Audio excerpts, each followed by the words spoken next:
So dito naman tayo ngayon. Ngayon sa ganitong senaryo na isang sanga lang. So ganun din ang gagawin natin. So dito na tayo maglalak mismo. Then yung isa, kalahati at yung isa naman ay full.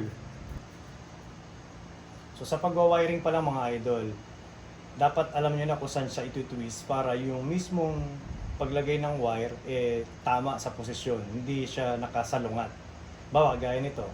Pag ito inikot natin diyan, papunta doon, ibig sabihin yung twist nito papunta doon. So dapat ang lagay ng wire natin is papunta dito.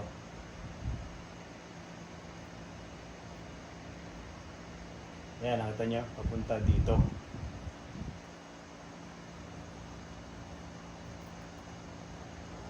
So dapat skipan nyo to kasi pagka nililayout minsan natatanggal.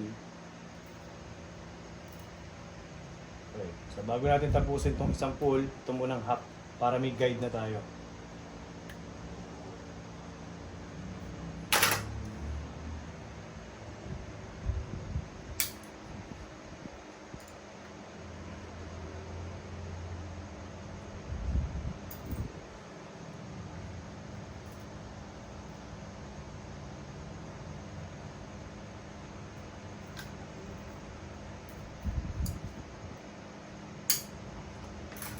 Nailagay na natin yung wire. So, ililayout na natin yan. So, ngayon,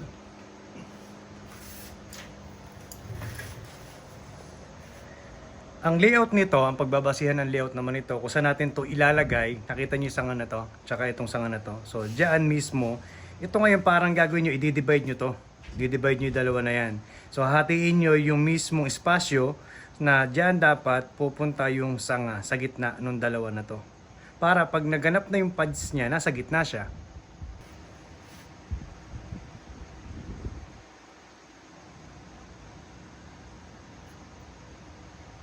So ito yung isang node at ito naman yung isa, nasa ilalim na naman. Madalas nangyayari yan kasi ganyan ang tugas yung node niya.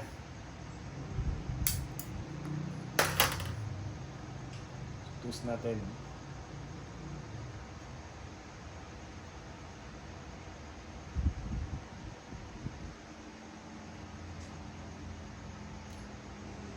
So, ayan. Sinasabi ko. Ito yung dalawa. Ito yung isa sa taas. Nasa gitna siya ng espasyo ng dalawa na to. Para pag nagpads, nasa gitna siya. So, ito naman ngayon. Ito ay lalagyan natin ng 3mm. So, dito natin siya ilalak.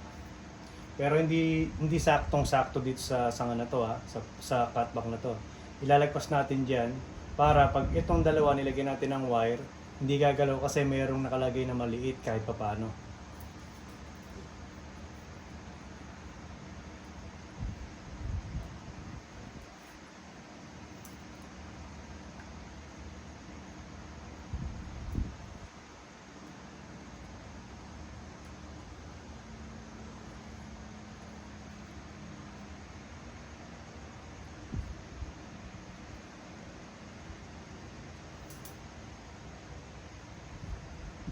Ito yung kailangan nating node. Tsaka ito. Ito, tsaka ito.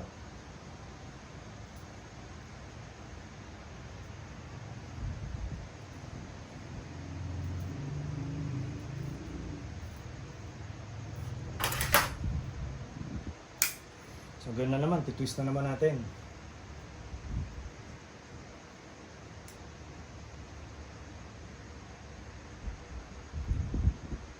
So ito yung isa.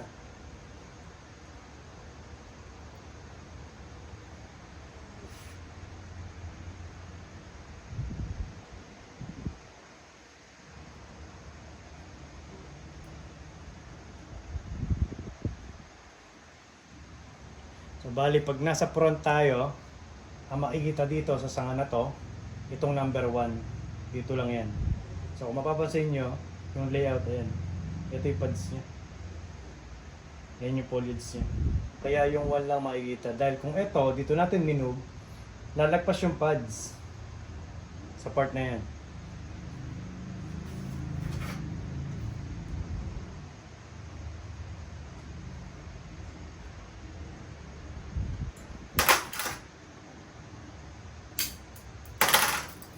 2.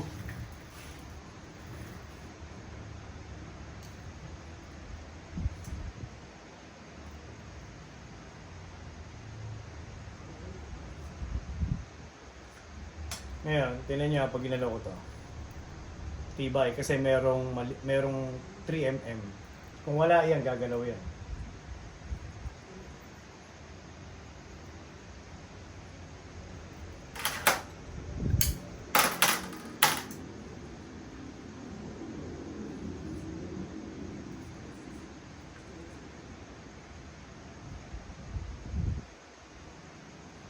Yun. So, ito ngayon yung kailangan nating node tsaka ito. Yung dalawa lang na yan. So, yun yung sinasabi ko lagi 1, 3. So, ngayon yung node na to dapat dito pumunta.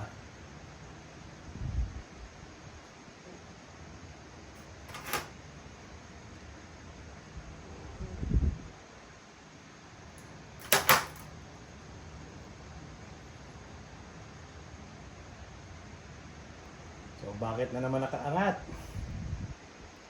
Sudo na naman yan mga idol.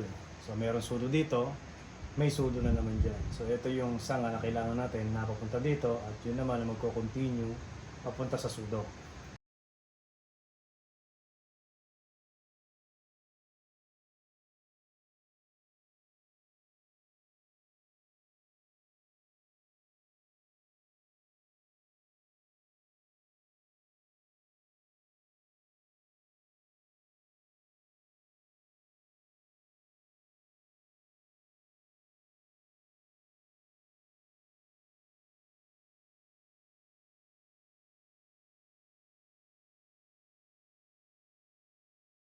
Dito, hanggang dyan, ang putol, then isa naman full. So yung 1 nito mga idol sa loob, ito. Yung 2 dito.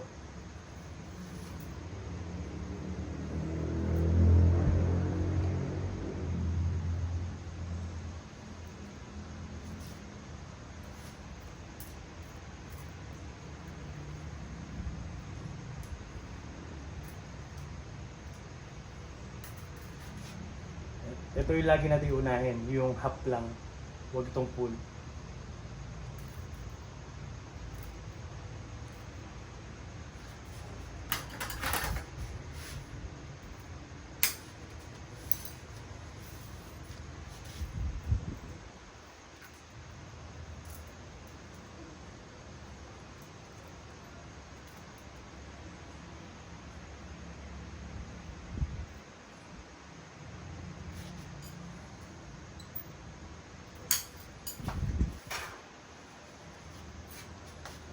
Layout.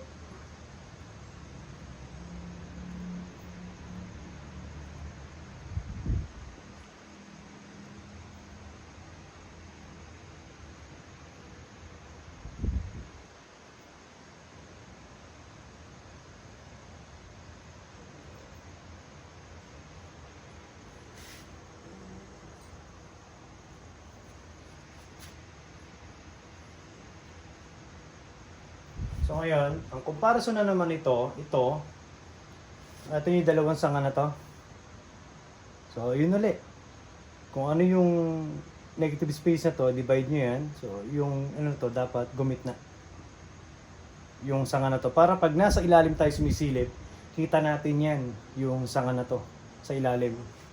Walang naka-block. So, dito na tayo ngayon. Ganun ulit, gagamit tayo dito ng 3mm.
Ito mga idol, dito kailangan na. Pagdating ng mga ilang buwan, pag nag-proportion na to dito, kakat back natin yan. Itong dalawa ang kailangan natin. So gagamitin lang natin to sa wide. Yun yung gagawin nating antena.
So nakataas na naman.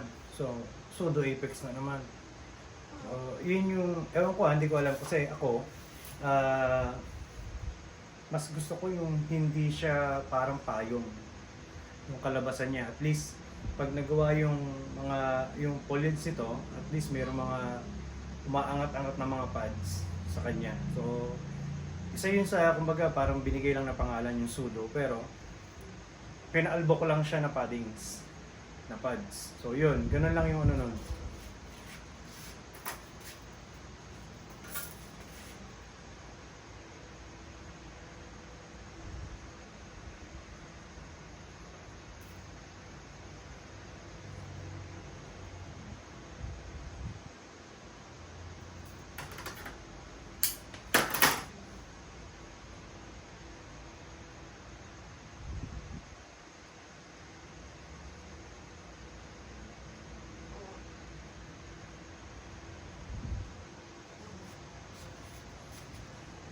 So nakita niyo yung binaba kong sanga.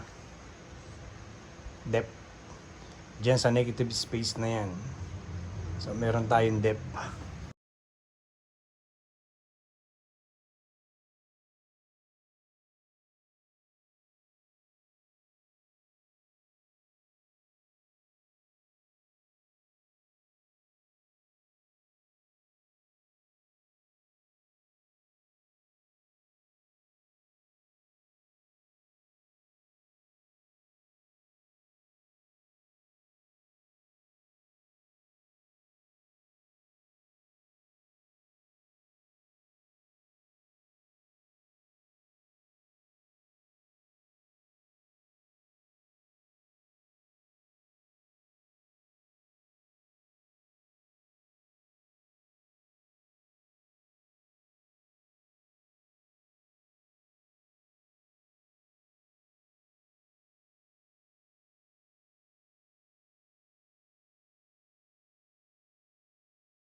Ito yung kailangan nating papunta dun.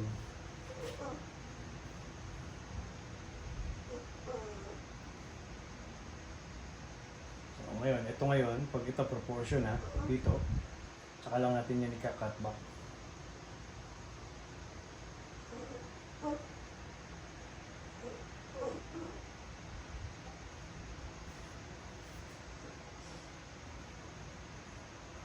So yung one nito, papunta dito sa likod.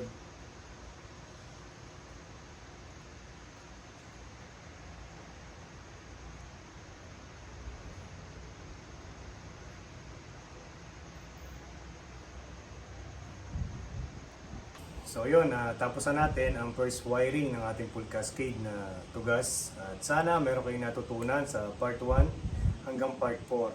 So, dito ngayon sa ginawa natin na to, bukas ay ilalabas na natin. And then, hintayin na lang natin yung mga update na susunod na gagawin sa puno na to. Sigurado ko naman na ipapakita ko sa inyo yung susunod na trabaho nito kahit yung mga pagpili lang ng mga unwanted dito at saka yung mga tutubo na mga sanga na hindi natin kailangan, papakita ko rin sa inyo yan. Pati yung mga pagka-cutback ng mga sanga nito hanggang ma-develop natin yung puno na to. So yun lang mga idol, at hanggang dito na lang ating video at sana ay meron kayong natutunan at maraming salamat sa inyong suporta at pagtitiwala kay Art Bonsai 101. Iyo!